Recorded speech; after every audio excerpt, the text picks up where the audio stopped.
Bienvenidos al proyecto Aquacolab Burgos, Ciencia Ciudadana para el Estudio y Conservación de los Ecosistemas Acuáticos.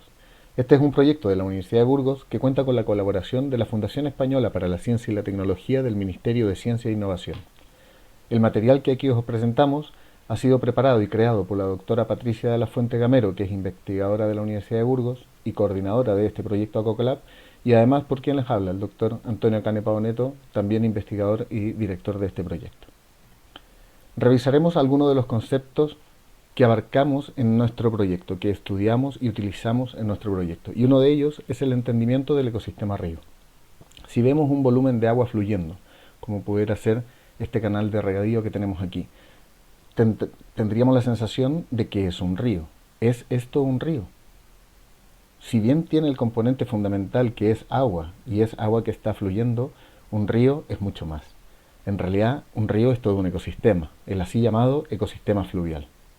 Este ecosistema fluvial está formado por componentes abióticos o no vivos, como puede ser el medio físico, el medio químico, también por componentes bióticos, que son los seres vivos que viven y habitan dentro de este ecosistema, y además las relaciones que se producen entre este ambiente abiótico y biótico. Y estas relaciones son importantísimas porque permiten un equilibrio dentro de este ecosistema y de esta manera que se mantenga la vida. Los ríos se forman y conforman parte fundamental del ciclo del agua. Son aquellos encargados de transportar el agua de precipitaciones en forma líquida como lluvia, en precipitación en forma sólida como la nieve, la agua de manantiales. Toda esta agua se arrastra por gravedad desde las zonas altas hacia las zonas medias y bajas, ya sea confluyendo en otro río, en un lago o incluso directamente en el mar. Así, estas zonas o terrenos por los que discurre el río le denominamos cuenca hidrográfica. A su vez, como les mencionaba, esta agua puede ir recibiendo aportes de fuentes subterráneas, de otros arroyos o incluso de otras subcuencas, de otros ríos secundarios. Todos ellos se denominan afluentes. Así, reconocemos a un conjunto de cuencas fluviales cuyas aguas vierten en un mismo mar, denominado todo esto una vertiente hidrográfica. Nosotros en España, en Burgos, tenemos una vertiente hidrográfica que desemboca en el Mediterráneo, como sería la cuenca del Ebro, y vertientes hidrográficas que desembocan en el Atlántico, como la cuenca norte y la cuenca del Duero. Si hablamos de esta agua que corre y circula desde las zonas altas a las bajas, podríamos determinar o definir qué es este volumen de agua que corre en un momento y tiempo determinado. A esto le llamaremos caudal. Y se mide precisamente en metros cúbicos por segundo, es decir, cuánto volumen de agua circula por una sección del río en un tiempo determinado. Pero este caudal no es constante, varía a lo largo del año y varía dependiendo de las diferentes épocas del año. A esto es lo que le reconoceremos como régimen hidrológico o régimen fluvial. Teniendo esta variación del caudal en las diferentes épocas del año como régimen fluvial, podemos clasificar a los ríos según este régimen hidrológico. Así reconocemos a los ríos permanentes, en los que el agua fluye todo el año. Por supuesto, habrán épocas del año en que haya mayor caudal y otras en que haya menor caudal, pero el agua fluye todo el año. Luego tenemos ríos intermitentes con pozas, también denominados ríos estacionales, en los que en ocasiones, que normalmente ocurre en las épocas de verano, suelen llevar poca agua o incluso secarse. Luego tenemos los ríos intermitentes secos. En este caso, durante cierto tiempo del año pueden permanecer secos, pero este tiempo es bastante mayor, suelen ser unos 4 meses. Y por último tenemos los ríos efímeros, en los que están casi siempre secos. Llevan agua solo en los episodios de lluvias fuertes o incluso de avenidas. Dentro de estos componentes abióticos también vamos a reconocer la hidromorfología del río, es decir, el conjunto de características físicas de estos elementos, como pueden ser el agua, el cauce del río, la zona de ribera, las llanuras de inundación, que son muy importantes, los márgenes del río, la zona de contacto con el agua subterránea y el sustrato del río, ya sean piedras, bloques, gravas, arena, limos. Aquí en la imagen vemos un corte donde podemos definir estos elementos abióticos. El cauce O lecho de un río. Es la superficie de terreno por donde discurre el agua, desde el nivel de aguas bajas, es decir, este nivel mínimo de agua que presenta el río en verano, hasta el límite de las máximas crecidas ordinarias, que se correspondería con aquellas épocas lluviosas o de deshielo. Entonces tenemos que entender qué es este concepto de crecida. ¿Qué es una crecida? Las crecidas fluviales son incrementos naturales del caudal del río y además son muy necesarios. Se producen principalmente debido a precipitaciones intensas, deshielos primaverales o a veces una superposición de ambas, precipitaciones que favorecen el deshielo acumulado. Y estas crecidas suelen ser importantes. Aquí en la imagen vemos la crecida del río Trueba. Fijaros que el merendero y el paseo, que están ubicados en este cauce natural del río, ocupando parte de su espacio fluvial, están en las zonas de inundación. Y cuando viene una crecida, pues efectivamente se inunda. Otro de los componentes abióticos sería este conjunto de variables fisicoquímicas que van a generar el nicho ecológico, van a generar una serie de parámetros que van a permitir que ciertas especies existan y otras no. Para esto, por ejemplo, tenemos temperatura del agua. La temperatura del agua varía desde la cabecera del río, pasando por las zonas medias, hasta la desembocadura en otro río, en un lago o directamente en el mar. El oxígeno disuelto también va a cambiar, va a variar y es fundamental para la respiración de los organismos acuáticos, entre ellos los peces, de los cuales nosotros dependemos. Pero también las variables físico-químicas importantes dentro del río encontramos los nutrientes. Nutrientes que necesitan los vegetales para generar la fotosíntesis, como puede ser el nitrógeno y el fósforo. También existe la dinámica de los sedimentos, la conductividad o salinidad, pH, que sería la acidez o basicidad del agua, y la materia orgánica, que en este caso puede ser alimento de bacterias y para el resto de los animales que viven.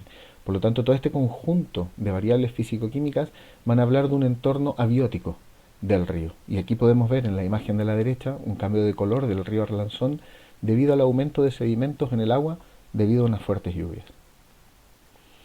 Cuando se reúnen entonces todas estas condiciones físicas y químicas adecuadas, ocurre que las especies disponen de un hábitat. Este es el así llamado hábitat fluvial. En este hábitat fluvial las especies pueden encontrar refugio, alimento, recursos como agua, nutrientes y zonas de reproducción. Por lo tanto, reconoceremos a esta biodiversidad como toda y cada una de las especies de seres vivos del planeta Tierra, todos los espacios y ecosistemas que ellos habitan y también todos sus genes, el genoma, que diferencia a cada individuo, a cada especie, a cada linaje. Por lo tanto, a mayor diversidad de hábitats que tenga un ecosistema, mayor va a ser su biodiversidad. Así, si tenemos un hábitat fluvial diverso, con muchos componentes, con mucha variabilidad de componentes, tendremos una biodiversidad de ríos todavía mayor. Este hábitat fluvial, como elementos que contribuyen a crear estos diferentes hábitats y alimentos, sostienen de alguna manera la biodiversidad. Y dentro de los componentes más importantes encontramos la estructura que puede ser utilizada para reproducción, refugio, que aporta, por ejemplo, la vegetación de ribera. También zonas del río con diferentes velocidades y profundidades. Presencia de diferentes elementos, ya sea algas, musgos, hojarascas, ramas, troncos, bloques, piedras, arcilla. Todo esto nos va a hablar de la diversidad del hábitat fluvial. Como hemos visto, este hábitat fluvial, si es muy diverso sobre todo, lo que nos va a permitir es que existan componentes bióticos dentro del ecosistema fluvial. Y este componentes bióticos son todos los seres vivos que viven en el río. Esta flora y fauna está formada tanto por grupos de especies acuáticas como terrestres. El hecho de que por los ríos circule agua, nos va a reunir dos ambientes, el ambiente netamente acuático y va a conectar con el ambiente netamente terrestre en un ecotono, una zona de conexión. Y así reconoceremos que tenemos del reino animal, del reino hongo, vegetales, del reino monera y del reino protista. ¿Sí? Veremos dentro de estos componentes bióticos que existen organismos macroscópicos y organismos microscópicos. Los microscópicos en este proyecto no vamos a trabajar directamente con ellos, ¿vale? Son organismos que solo pueden verse a través de un microscopio. Y aunque algunos pueden causar enfermedades, como ya hemos visto, la mayoría en realidad no son perjudiciales, sino que son importantísimos para el ecosistema acuático. Entre ellos encontramos las microalgas, algunos crustáceos y bacterias y hongos, como por ejemplo tenemos una alga microscópica. En nuestro proyecto trabajaremos con los macroscópicos, es decir, con aquellos que sí se pueden ver a simple vista. Dentro de los componentes bióticos podemos reconocer en esta transición desde el medio acuático al medio terrestre esto que se denomina bosque de ribera.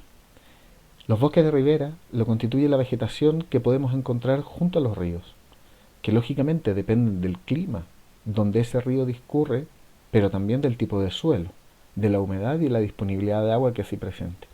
Por lo tanto, esta vegetación de ribera tiene una importancia enorme y son muchas sus funciones o servicios ecosistémicos que provee. Algunos de ellos, por ejemplo, serían asegurar la estabilidad de las orillas y proteger de las fuertes crecidas. Por lo tanto, si queremos evitar inundaciones, lo que tenemos que hacer es tener un bosque de ribera ancho, sano, con muchas especies diferentes. Actúan como filtro ante contaminantes y excesos de sedimento y nutrientes, permiten la recarga de agua subterránea y favorecen la diversidad de especies animales y vegetales al proveer alimento, refugio, zonas de reproducción y microclimas particulares. Incluso pueden servir de refugios de conectividad, porque si pensamos bien, el ambiente terrestre, cuando es intervenido por campos de cultivo, ciudades, pueblos, ya no existe esa oferta de hábitat para las especies. Por lo tanto, estos bosques de ribera terminan siendo refugio. ¿Y qué especies tenemos? A la derecha vemos algunos ejemplos de los árboles más típicos de encontrar en estos bosques de ribera, como el sauce, chopos, alisos, los fresnos, y de algunas especies halófitas, en este caso especies que están más cercanas al cauce del río, como podrían ser las espadañas, carrizos, juncos. En nuestro proyecto pondremos especial atención a este grupo denominado macroinvertebrados acuáticos. Los macroinvertebrados son animales invertebrados, es decir, que no poseen una columna vertebral, pero con un tamaño superior a 0,5 milímetros, lo que nos permite observarles a simple vista y mejor, por supuesto, con la ayuda de una lupa o con algún instrumento óptico que aumente su tamaño. En general, ellos viven asociados al sustrato y plantas del lecho de este hábitat acuático. Los macroinvertebrados acuáticos conforman una gran comunidad, es muy diversa, hay muchos tipos distintos. Y los principales grupos los podemos caracterizar aquí. Tenemos a los moluscos.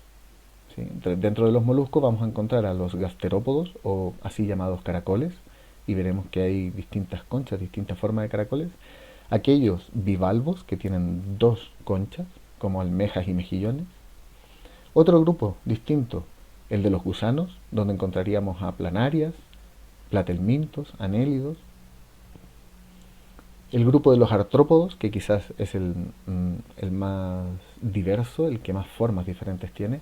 Dentro de los artrópodos podemos encontrar a arácnidos, crustáceos como anfípodos, isópodos y decápodos. Los decápodos, algunos son importantes porque nosotros hacemos un uso directo de ellos, nos alimentamos de algunos de estos camarones de río.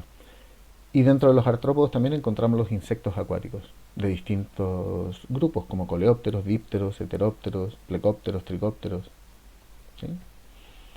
Lo importante de estos macroinvertebrados y por qué nosotros los utilizamos dentro de nuestro proyecto es porque estos macroinvertebrados acuáticos pueden estar en el medio acuático durante todo su ciclo de vida, como por ejemplo los moluscos, o solo durante algún estadio de su desarrollo.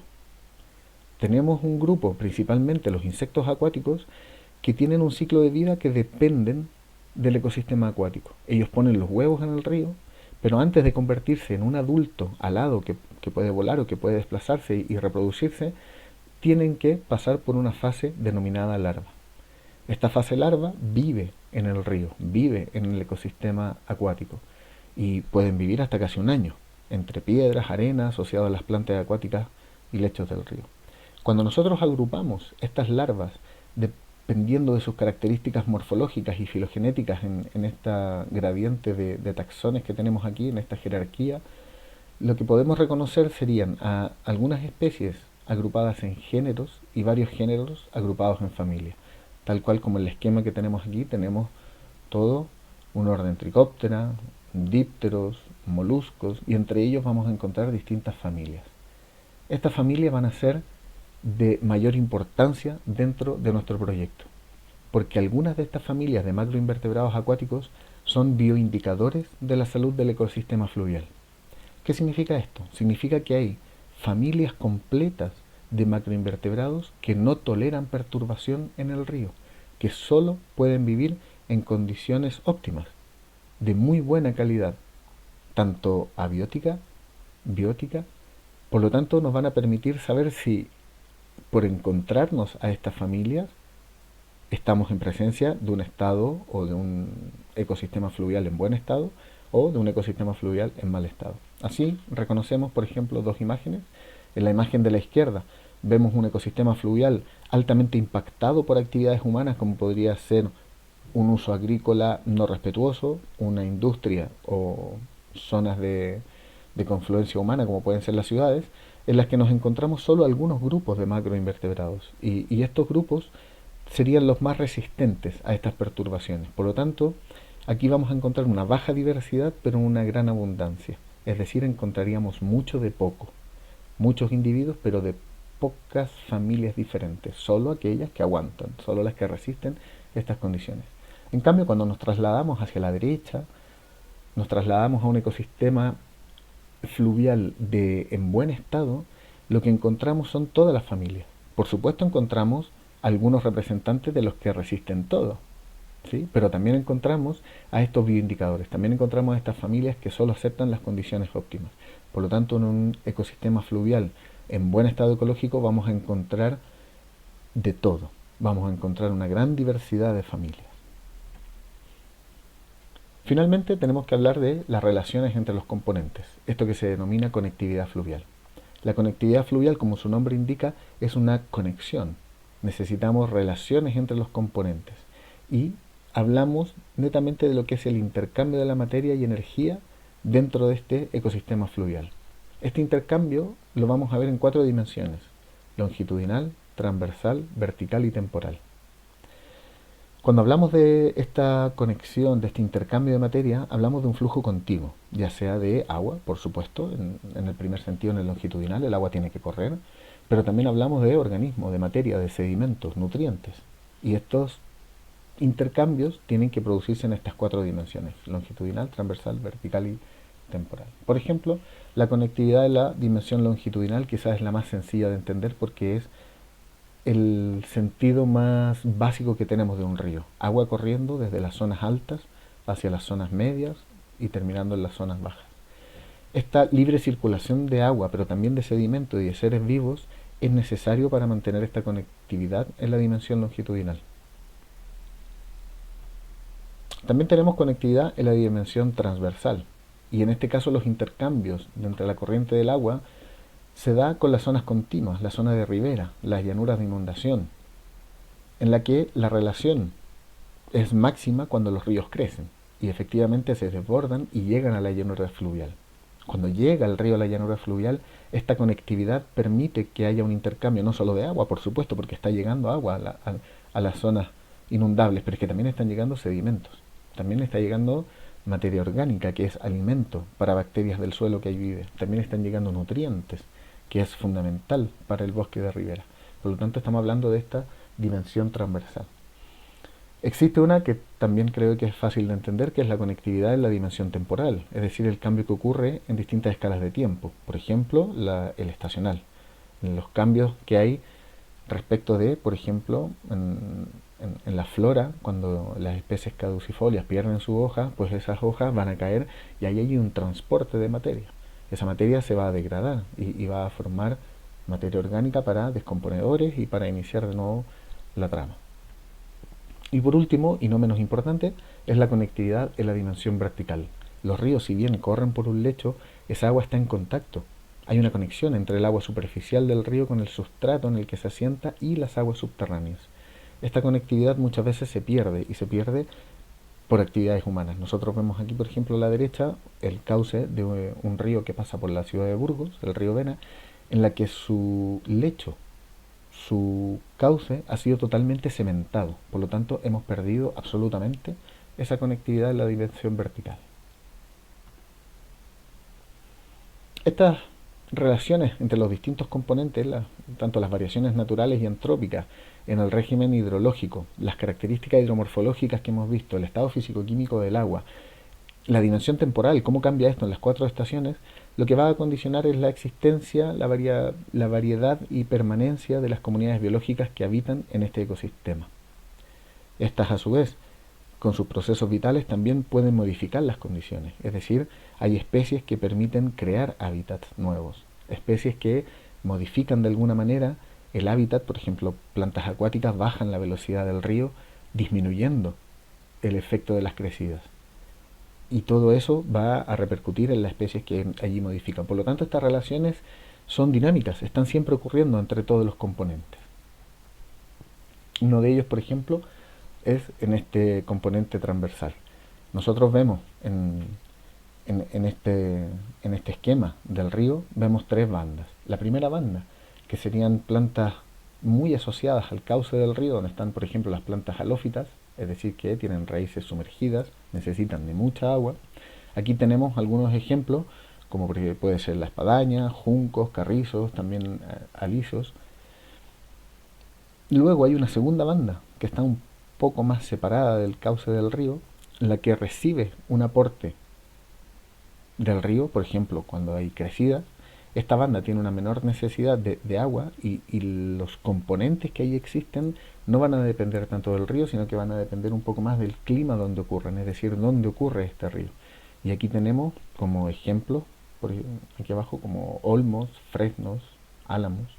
Y por último tenemos esta tercera banda en este componente transversal, que es más bien un, una zona externa, una zona terrestre que ya no depende tanto del río. Y aquí encontraríamos, por ejemplo, los pinares, las encinas. Entonces, si bien todos ellos están ocurriendo, van a existir dependiendo de la dinámica del río. Estas relaciones entre los componentes también la vemos entre componentes bióticos, y aquí nos referimos a lo que se denomina como trama trófica. Entonces, esta trama trófica podría ser ejemplo de estas relaciones que dan en el ecosistema río, y permite que efectivamente haya una alta biodiversidad, ¿sí? La trama trófica se basa en alimentación, quién se come a quién, y son relaciones alimentarias que se dan entre los distintos seres vivos del ecosistema.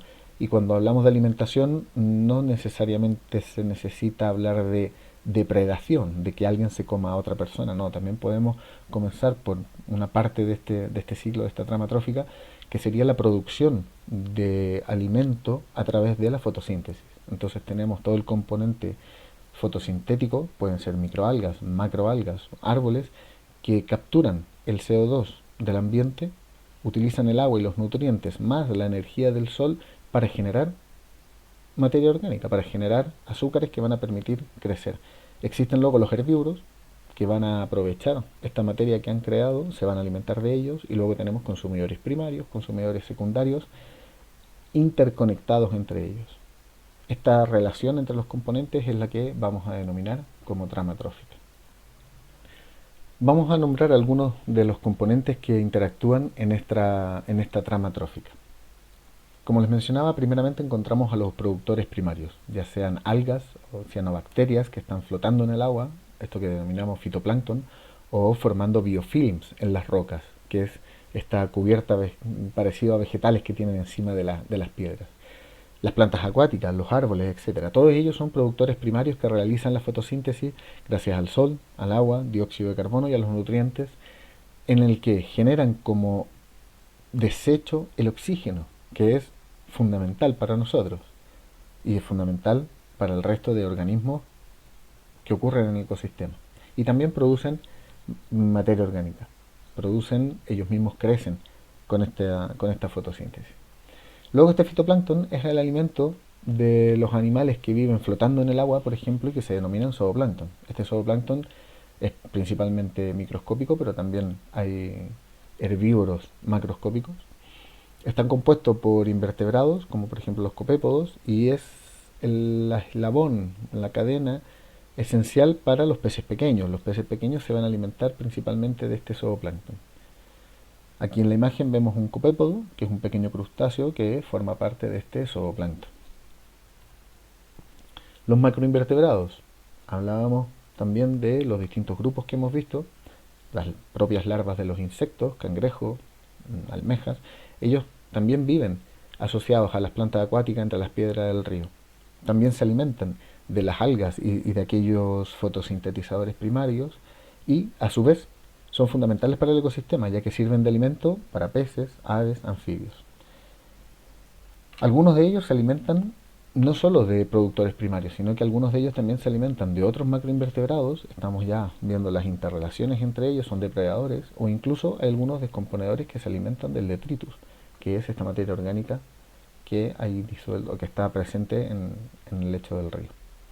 Y finalmente tenemos la comunidad descomponedora de los ríos. Son insectos, gusanos, hongos, bacterias. Son importantísimos, ya que se alimentan de la materia orgánica y en ese proceso se vuelven a liberar nutrientes, que ya como hemos visto son imprescindibles para los productores primarios. En el ecosistema río puede albergar un número elevado de vertebrados, ya sean peces, aves, anfibios, mamíferos y reptiles. Según sea la especie, los peces pueden alimentarse tanto de macroinvertebrados o del fitoplancton, de frutos, semillas procedentes de la vegetación de ribera y de otros peces pequeños.